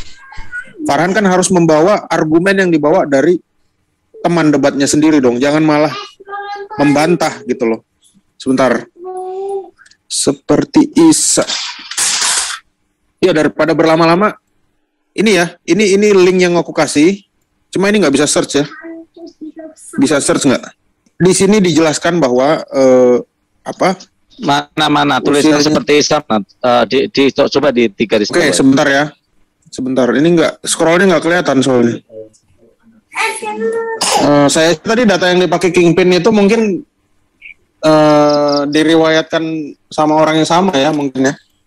Bahkan ini Nabi Sallallahu Alaihi Wasallam bersabda, para penduduk surga ketika masuk surga tingginya seperti Adam, 10 ziro, tampan seperti Yusuf, di usia seperti Isa ya. Bukan usia seperti Nabi Muhammad, sekitar 33 tahun. Ayo. Pertanyaanku silakan dijawab ya. Tolong itu dilanjutkan membacanya. Itu ada memiliki lisan seperti Nabi Muhammad. Iya. Ayo dong, dilanjutkan dong. Memiliki lisan seperti Nabi Muhammad, SAW. Permasalahannya kan ini usia. Makanya aku bilang, kenapa nggak usianya disamakan dengan baginda Rasul? Aneh. Loh, itu baginda Rasul udah diwakili dengan seperti lisan. Artinya kemuliaannya malah lebih daripada umur, yang mending lisannya. Kita ngomong masalah usia dulu. Yusuf. kita ngomong usia Biar Bang dulu. Farhan nanti merespon, biar selesaikan dulu. Yang penting udah ketangkap poinnya. Poinnya adalah usia ya. Kenapa ini pertanyaan saya, kenapa? Nggak apa-apa, mau bagaimanapun argumen Anda, kenapa yang diikuti usianya Isa itu loh, 33 tahun. Kan kemarin kalian membantah, dari mana dalilnya Yesus 33 tahun. Saya memberikan data, Muslim menolak. Tapi ternyata di data kalian, Isa itu 33 tahun, bahkan dijadikan sebagai role model usia orang yang ada di surga. Ini kan harus kalian pertanggungjawabkan. Kenapa nggak 40 tahun saat Nabi menerima wahyu, atau 63 tahun waktu Nabi meninggal? Gitu. Udah, Pra? Ya. Lanjutkan, Pra. Gue mau tunjukin sebentar buat teman-teman juga nih, Oke, aku tarik share screen-nya ya. Iya, aku mau share screen. Ini loh yang dibilang identik, gue bilang. Memang nggak sama, tapi identik. Nih, ini surat Paulus dengan Bukhari. Gue buat summary nih ya. 1 Korintus 2 ayat 9 itu di atas tulisan Paulus. Apa yang kuning itu persis sama yang di bawah. Mata, telinga, hati manusia. Mata, telinga, hati manusia. Ya, yang biru di atas tulisan Paulus, semua yang disediakan Allah. Di bawah, aku telah siapkan untuk hamba-hamba aku. Jadi itu cuman cuman dimainin ini doang, diputer-puter. Tapi intinya sama. Nah, sekarang tulisan Pilo yang mana kau maksud dengan Yohanes 1 ayat 1? Gue pengen tahu yang lu kutip itu mana. Itu yang gue bilang tadi, Pak, yang seperti ada yang di website itu karangan polemikus Muslim. Tidak pernah ada Pilo ngomong kayak gitu yang Yohanes 1 ayat 1. Enggak gitu. Nah, sekarang lu tunjukin yang seperti ini, Pak. Nih, gue bilang ini ada dasarnya. Lihat, yang kuning itu sama. Di atas tulisan Paulus yang kalian bilang pengubah ajaran-ajaran Yesus di atas, dan di bawah ini Sahih Bukhari. Lihat, sama persis. Cuman bukan diksi, urutan susunan katanya ini diubah. Identik. Kamu mau ngapain? Identik. Tunjukkan ini ke dunia, ini identik ini. Siapapun juga akan cuman hanya bahasanya dibedain. Namanya juga orang nyontek. Ya masa disamain persis? Dibuatlah beda-beda. Kira-kira gitu. Ini salah satu bentuk nyatanya nih. 1 Korintus 2 ayat 9 tulisan Paulus. Bukhari 3244 itu seperti apa gua nggak tahu. Hadis bagaimana itu waktunya habis. Lanjut. Oke, sekarang silakan direspon oleh Bang Farhan dan Bang Oke, saya langsung respon saja bahwa saya screen tadi. Apa salahnya dengan Nabi Isa alaihissalam? Nabi Isa alaihissalam adalah Nabi Allah mulia kami. Makanya saya heran, di sini jelas mewakili 3 nabi yang paling mulia di dalam keislaman, ya. Ya, di dalam penduduk surga tingginya seperti Adam alaihissalam, tinggi, ya. Tinggi sekali, tampan seperti Yusuf. Waduh, tampan sekali ya. Di usia seperti Nabi Isa sekitar 33 tahun. Memiliki lisan seperti Nabi Muhammad Shallallahu alaihi wasallam. Apa salahnya? Aneh gitu loh. Isa adalah Nabi Islam. Kecuali di sini ditulis Yesus gitu. Jadi sering terjadi hipokritasi atau kemunafikan yang mereka tampilkan. Jika ada yang menguntungkan, Isa sama dengan Yesus. Jika ada yang merugikan, Yesus beda dengan Isa. Ini adalah sebuah hipokrit yang mereka lakukan. Terus kalau saya tadi bilang keimanan Kristen sama sekali terlepas dari filsafat. Dari mana? Anda sekolah bayar pakai daun singkong. Anda sekolah bayar pakai daun bambu. Kata eksegesis itu aja adalah dari filsafat, filosofi, ya. Nih saya kasih contoh bagaimana kitab Anda di dalam kanonisasi menggunakan istilah-istilah dan konsep hermeneutika dan semiotika yang di dalamnya adalah merujuk kepada interpretasi secara kontekstual. Semiotika adalah menginterpretasi secara tanda-tanda. Kenapa? Karena penulisan Bible Anda, baik 4 Bible utama itu, penulisnya tidak diketahui. Sehingga lembaran-lembaran itu bisa disatukan, bisa dikatakan ini Injil Yohanes, ini dikatakan Bible karangan Markus, Matius, Lukas, itu berdasarkan semiotika dan hermeneutika. Kenapa? Tidak ada penulisan jelas. Cara terbaik, cara yang paling mendekati adalah dengan menggunakan hermeneutika. Apa itu? Menginterpretasi secara kontekstual. Paham nggak? Dan dengan semiotika yaitu tanda-tanda. Oh, kalau bahasa ini yang dipakai ini biasanya biasanya Yohanes ini yang pakai. Makanya disebut kitab Yohanes. Memprihatinkan sih sebenarnya pemahaman Anda. Makanya belajar jangan kitab suci Bible aja. tapi belajarlah filsafat, belajarlah sosiologi, belajarlah historikalnya. Jadi tidak terdoktrin oleh bapak-bapak gereja dalam memahami bagaimana diskusi lintas agama.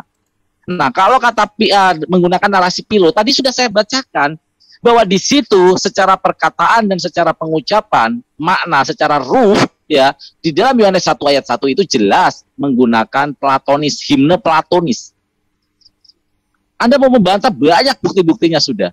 Silakan Anda mau tidak mengakui, tidak apa-apa, tetapi himne platonis jelas disadur, dan kita tahu Yohanes 1 ayat 1 dan himne platonis jelas duluan platonis gitu. Silakan Abang Kingpin. Ya, kok jadi bahas platonis ya, tapi nggak apa-apa lah. Coba gantian saya. Sebenarnya gini ya, kalaupun itu ada Nabi Isa, tapi ada Nabi Musa, itu kan, itu karena apa ya? Gini ya, gini ya, saya lupa tuh ayat berapa itu kan. Jadi la nufariqu baina ahadim mir rasuli. Kami tidak membedakan antara para rasul, semua itu sama. Saya lupa tuh ayat berapa ya. Masalah ada Al-Baqarah lah gitu. Begini ya, saya mau share dulu. Di sini ya, teman-teman ya. Oke, ini ada sini ya. An idea of the demiurge below the highest God was already dominant by the first century BCE, sebelum Masehi ya. And the Logos was regarded as the medium of creation and government of the world. Jadi konsep-konsep Logos itu sebagai kebijaksanaan lah gitu istilahnya kan. Nah, itu sudah ada, dan itu asalnya itu dari filsafat Yunani. Nah, tadi kalau dibilang ini masuk ya meresap ke dalam Yohanes, ya nggak salah. Karena kan nanti kan ada yang menafsirkan seperti ini ya, misalkan mantra menjadi daging. Habis. Iya. Banget ya. Iya, biasa.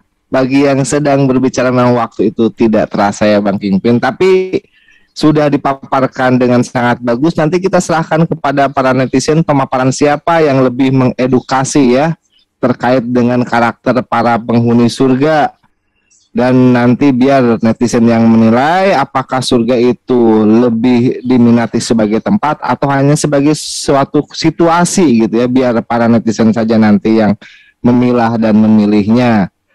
Jadi ini nanti kita masuk ke babak apakah ada partisipan, kita berikan ya partisipan ini satu orang mau mempertanyakan sebelum ke closing statement untuk Bang Tristan ya, Marbot Tristan, silakan open mic-nya. Ya, di 1 Korintus 2 ayat 9 di situ sebab ada tertulis di mana? Saya cari-cari dari tadi. JPL nggak ada, 5 sinoptik nggak ada. Di mana Paulus mengutip ayat tersebut? Itu untuk siapa pertanyaannya? Untuk Kristen atau untuk Muslim? Oh, untuk Kristen. Oh, untuk Kristen dulu. Silakan Kristen. Di Sahih Bukhari tadi ada. Udah selesai. Jangan gitu dong. Masa yang jawab Muslim? Ini buat kawan-kawan Kristen pertanyaannya. Pertanyaan kedua. Matius 22 ayat 30. Hidup seperti malaikat di surga. Pertanyaannya. Ini karakteristik ya. Ya. Apakah benar karakteristik kalian saat masuk surga seperti malaikat? Apakah benar karakteristik manusia di Kristen itu masuk surga itu seperti malaikat? Malaikat itu di Ibrani 1 ayat 14. Mereka roh-roh yang melayani alias babu gitu. Jadi kalian ini masuk surga tuh karakteristiknya babu gitu. Atau bagaimana? Thank you. 2 pertanyaan ya dari Marbot Tristan. Silakan direspon langsung oleh pihak Kristen tentang Korintus dan tentang kondisi karakteristik penghuni surga di kekristenan. Iya kan kita hamba-hamba Tuhan. Memang seperti maunya gimana?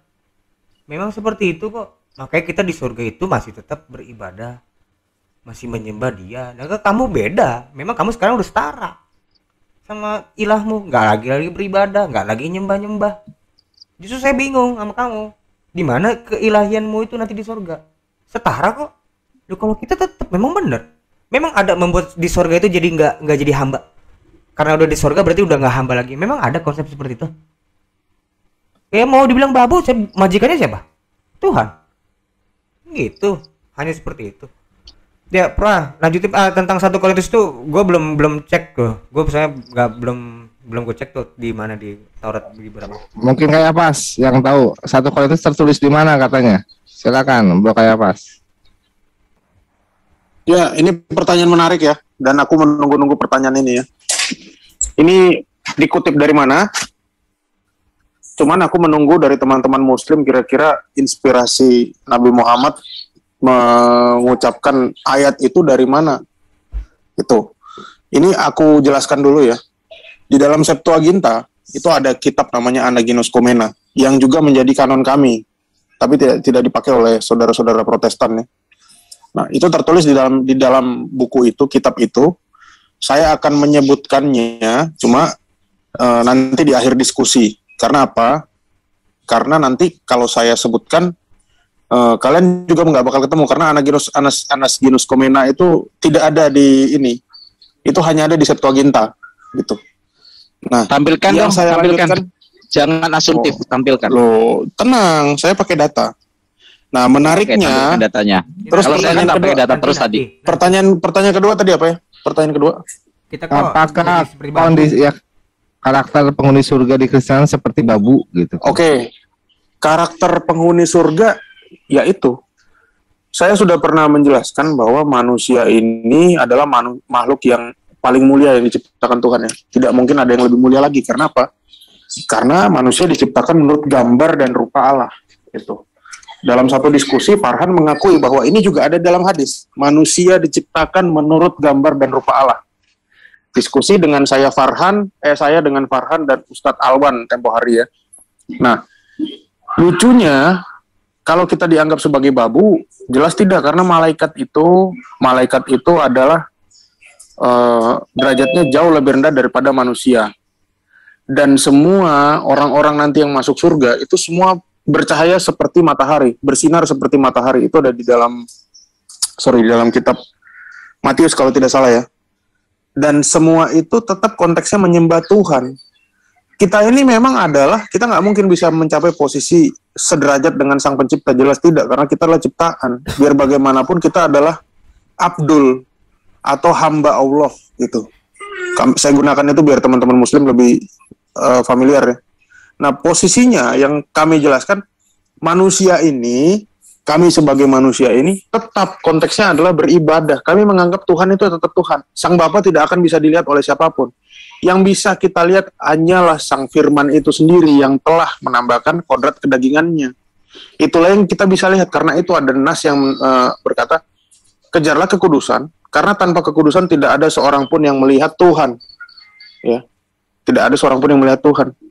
Jadi yang kita lihat nanti adalah Kristus, kita menyatu dengan Kristus. Tapi Sang Bapa itu tidak akan bisa dilihat, dan kita tetap menjadi hambanya.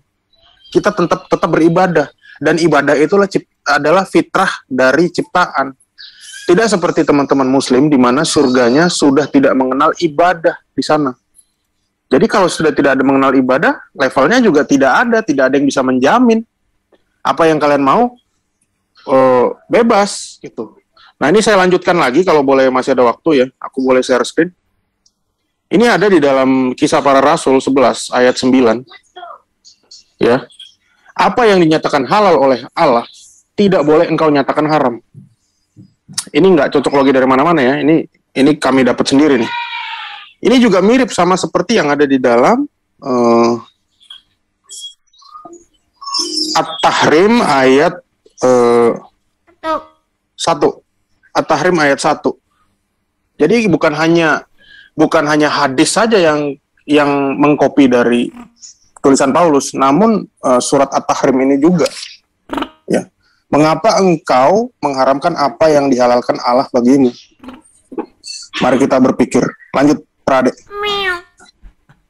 Enggak, ya gitu. Aku minta Mas Farhan itu kalau mau ngomong klaim, ya tunjukkan tulisan Pilo itu yang seperti apa, Plato yang kamu maksud seperti apa. Karena kalau misalnya ada ke sana. Ini sudah babak partisipan. Ini dengan Tristan partisipan ini. Oh enggak, tadi saya udah bahas kok. Tentang yang Farhan, sorry gue lupa. Karena gue butuh itu. Yang tadi Tristan kan gue udah jawab. Iya, silakan lanjut lagi. Ya, kan gue udah jawab. Menanggapin dong. Nah, ya ada kesempatan 1 kali menanggapi untuk partisipan. Silakan ditanggapi. Karakteristik Muslim saat masuk surga. Surganya seluas langit dan bumi ya, kalau untuk tempatnya. Kemudian dibangunkan istana, hidup bak di kerajaan, surat 76 ayat 20. Dibangunkan istana, surat 25 ayat 10. Gini ya. Jadi dan jadi raja gitu, dilayani oleh pelayan-pelayan muda, bak mutiara gitu. Jadi kami itu jadi raja. Kalau malaikat itu ya pelayan gitu. Bukan mereka roh-roh yang melayani gitu. Ya tinggal pemirsa milih aja mau jadi raja atau pelayan, gitu maksud saya. Kita nanti jadi raja yang melayani roh-roh. Jadi kita dilayani mereka. Nah yang kedua lagi nih masalah ada tertulis gitu tadi di kitab mana saya nggak paham ya. Setahu saya ya. Itu Muslim di Az-Zukhruf ayat 61 dikatakan wa innahu la'ilmul lisya'ah.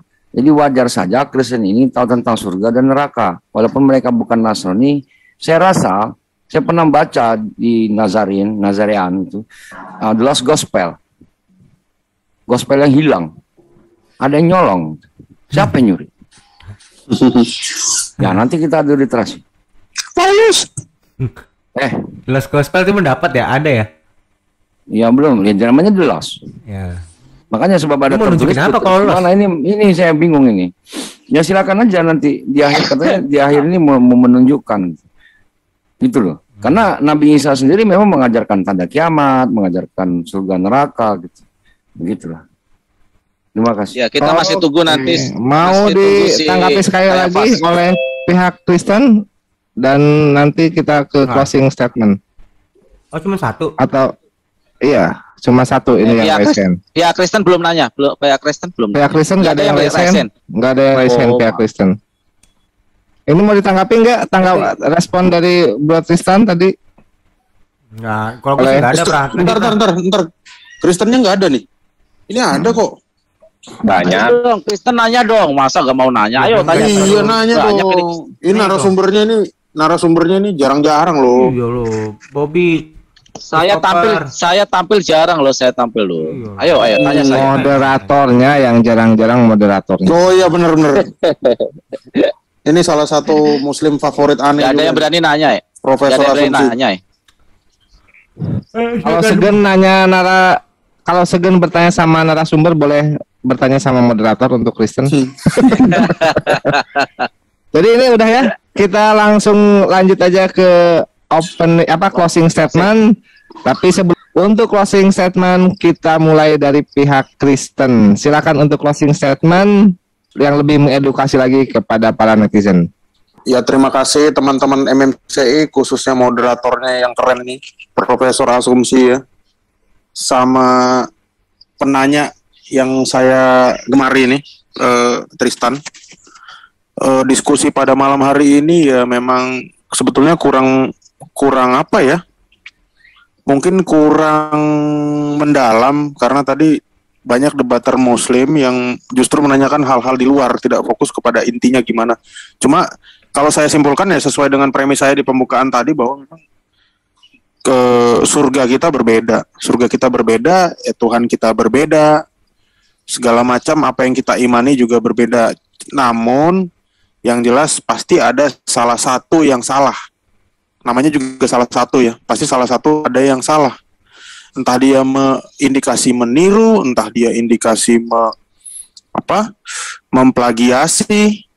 Karena kebenaran itu hanya satu, tidak mungkin ada dua kebenaran, tidak mungkin nanti ada dua surga atau dua Tuhan, nggak mungkin. Karena Paulus bilang tidak ada Allah selain Allah yang esa, ya.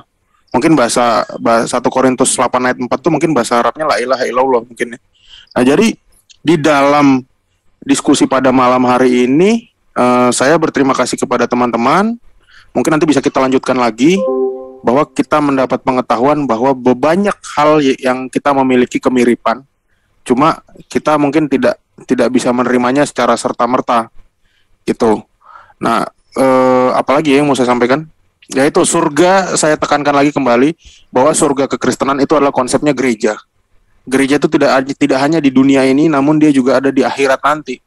gereja itulah tempat kita berkumpul dengan Tuhan selama-lamanya sampai kekal, tidak ada henti-hentinya. Nah, mungkin itu yang menjadikan konsep perbedaan antara surga Islam dan Kristen, di mana surga Islam tidak mengenal ibadah. Silakan dipikirkan mana yang kalian ingini. Lanjutkan, Prade. Terima kasih ya.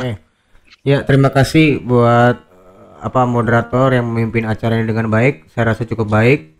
Juga buat pembicara itu Mas Farhan dengan Mas Kingpin. Terima kasih buat kesempatannya. Terkait sama kesimpulan dari diskusi kita hari ini, memang sama seperti atau senada seperti saudara Cahyapas bilang, bahwa yang dimaksud topik kita itu surga, yang di Kristen dan Islam itu memang jauh berbeda, sangat berbeda. Bahkan kita tadi sudah menjelaskan kan, surga itu seperti apa kita nggak tahu, kita nggak ngerti seperti apa. Tapi yang menarik tadi ada di Bukhari 3244 ya, mungkin ya kalau nggak salah sebut ya. Bukhari yang tadi di mana ditampilkan oleh Mas Farhan itu satu identik dengan apa yang ditulis Paulus. Yang kedua, bagaimana kamu bilang apa yang belum pernah dilihat, tapi yang diceritakan di dalam Quran kan sudah jelas, berarti sudah terbayang. Mungkin tingkatnya aja yang nggak pernah dilakukan. Misalnya satu pertama dilakukan di bumi, kedua yang lainnya dilakukan di surga. Perbedaannya itu tingkat kenikmatannya satu cuman hanya level 1, yang di surga levelnya 10, hanya itu. Betul. Tapi nggak pernah dilihat kan, pernah dirasa toh, tentang misalnya menggauli istri-istri kan pernah dirasa. Berarti kan tuh surga atau bukan? Bagaimana kalau kami gimana ya nggak tahu, saya ngapain nanti, saya nggak ngerti surga itu seperti apa, orang dikasih tahu nggak pernah. Makanya itulah kenapa terkait sama tadi mungkin ada pertanyaan, kenapa kalian itu banyak perumpamaan? Ya itu karena ini. Karena kalau lu pun dikasih tahu, lu nggak akan bisa kebayang di kepala lu itu surga seperti apa. Makanya dikasih perumpamaan oleh Yesus terkait tentang surga. Seperti misalnya lima wanita itu yang dan lain-lain. Itu kan perumpamaan tentang surga. Tentang masalah perang naga. Seakan-akan naga itu perang. Nggak juga. Itu bukan itu. Makanya banyak perumpamaan seperti itu. Kita tuh belum tahu. Seperti itu ya. Terkait juga saya sangat menyayangkan ya Mas Farhan itu bisa bilang kita meniru Philo, cuman nggak bisa membandingkan tulisan mana yang identik. Kalau saya tadi membandingkan loh, Bukhari dengan Paulus, saya sandingkan di atas bawah. Perbedaannya kan cuman hanya replacement doang, dari pertama pembuka jadi penutup, yang penutup jadi pembuka, cuman pengubahan tempat doang, replacement. Nah kira-kira seperti itu mungkin ya. Maaf sebelum dan sesudahnya terkait misalnya ada salah-salah kata, kami mengucapkan mohon maaf. Dan ya sama, saya juga minta maaf. Oke, waktu habis, begitulah closing statement dari pihak Kristen ya. Sekarang kita masuk ke closing statement dari pihak Muslim. Silakan Bang Pak. Ya, ini kalau orang waras ya, gitu kan. Jadi kalau kita itu diberi ujian, diberi cobaan, itu supaya kita tuh naik level gitu, supaya kita tuh lebih baik lah. Ibaratnya kita tuh dapat hero lah gitu kalau main game ya. Jadi inilah sebenarnya kalau di beda tuh antara di surga dan di dunia tuh begini. Dengan kita tuh menjalankan syariah ya, ketentuan Tuhan itu, kita sebenarnya sudah berada di surga gitu kan. Bedanya di dunia ini kita tuh cuma sementara. Di akhirat kita kekal selama-lamanya gitu. Orang kaya mati, orang miskin mati, raja-raja mati gitu kan. Tapi kita bisa menjadi raja di surga yang luasnya seluas langit dan bumi gitu. Dan kita tuh tidak mendapatkan efek buruk dari apapun yang tidak ada kesedihan seperti misalkan di surah di surah Fatir misalkan. Surah Fatir ayat 34, atau juga misalkan di surah Fatir ayat 35 gitu kan. Terus tidak ada dosa di sana gitu. Nah, ini lucu ya. Jadi kita udah capek-capek itu menyembah Tuhan di bumi ini, di sana itu mesti ibadah lagi gitu. Seolah-olah tuh ada dosa di sana. Ini nggak ada di dalam Islam pun nggak ada gitu kan. Karena misalkan di surah Al-Waqiah itu yang sekali gitu. Jadi kita itu menikmati apapun yang kita inginkan. Nah, kalau dalam konsep Kristen kita tuh nggak dapat apa-apa, Ya itu kayak konsep apa ya? Saya nggak ngerti lah. Mungkin gini lah. Mungkin tuh kayak konsep Buddha kan gitu. Jadi maksudnya gini orang Kristen gitu kan. Percaya tuh mereka tuh akan mendapatkan nirwana gitu. Jadi kedamaian doang gitu. Damai, hening, bengong, bisu gitu. Waras nggak tuh? Coba pikirkan lah, baik. Silakan Mas Farhan. Oke, terima kasih. Saya mengutip kepada Wahyu 19 ayat 9, lalu ia berkata kepadaku, tuliskanlah, berbahagialah mereka yang diundang ke perjamuan kawin anak domba. Jadi di surga Kristen ada perkawinan. Waduh, makanannya kayak apa ya surga Kristen itu ya. Terus kalau surga Kristen itu hanya untuk 144.000 ya. Kenapa? Karena di dalam Wahyu 7 ayat 4, dan aku mendengar jumlah mereka yang dimateraikan itu 144.000 yang telah termateraikan dari semua suku keturunan Israel. Artinya, benar kata Sirion, saya setuju. Dia tidak bisa membayangkan surga karena memang bukan tempatnya di surga tapi di neraka. Makanya dia tidak bisa membayangkan surga. Tetapi di dalam Al-Quranul Karim jelas, di dalam surat Ali Imran, di dalam Quran surat Al-Azab, di dalam Quran surat Al-Baqarah dikatakan kisi-kisi Al-Quranul Karim, kisi-kisi surga. Bagaimana kisi-kisi surga? Surga itu tempat yang begitu indahnya, bahkan kita tidak bisa membayangkan surga itu. Ya, kenikmatannya. Dan di surga nanti ada tingkatan-tingkatannya. Karena kita ditingkatkan, kenapa? Karena ada ranking-ranking. Kenapa begitu? Karena ibadah-ibadah kealiman manusia ini berbeda. Sungguh tidak adil bagi yang menempati surga tertinggi, surga terendah, amalannya sama, tentu akan berbeda dari sisi keadilan karena Allah Maha Adil. Juga di dalam surga Kristen ada peperangan ternyata. Ya, ternyata ada peperangan. Ini di Wahyu 12 ayat 7. Timbullah peperangan di surga. Mikael dan malaikat-malaikatnya berperang melawan naga. Saya heran, saya curiga, saya membawa sakwasangka. Jangan-jangan surga yang dikatakan ada perang ini sebenarnya neraka. Jadi mereka bingung pintu surga atau pintu neraka yang akan mereka masuki. Nah, kalau kita kaitkan dengan kisah para rasul yang dikatakan oleh Rion tadi, jelas. Saya tadi juga kepental karena mati listrik. Sorry, sinyal saya agak kepental. Saya lanjut. Oke, masih ada 1 menit, silakan Bang Farhan.